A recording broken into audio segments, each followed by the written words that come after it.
আসসালামু আলাইকুম। আজকে আমি তৈরি করব মগজ ভুনা।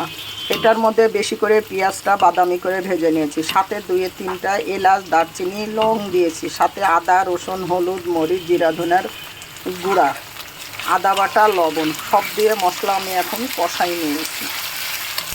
আর এইদিকে আমি মগজটাকে গরম পানি করে সুন্দর করে ধুয়ে নিয়েছি, রগগুলো ফেলে দিয়েছি।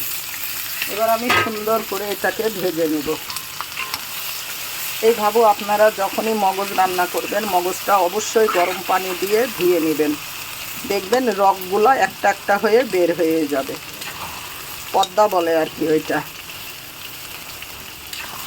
দেখছেন, এখন আমি এটাকে সুন্দর করে ভেজে নেব, পরে আবার ফিরে আসবো। এটা কত সুন্দর হয়ে গেছে। যদি আমার রেসিপিটা ভালো লেগে থাকে অবশ্যই ট্রাই করে খেয়ে দেখবেন, আর পাশে থাকবেন, সাপোর্ট দিবেন, লাইক, কমেন্ট, শেয়ার করবেন। দেখছেন কত সুন্দর মগজটা হয়ে গেছে। আপনারা অবশ্যই রান্না করে খেয়ে দেখবেন, ভালো লাগলে সাপোর্ট করবেন। আল্লাহ হাফেজ।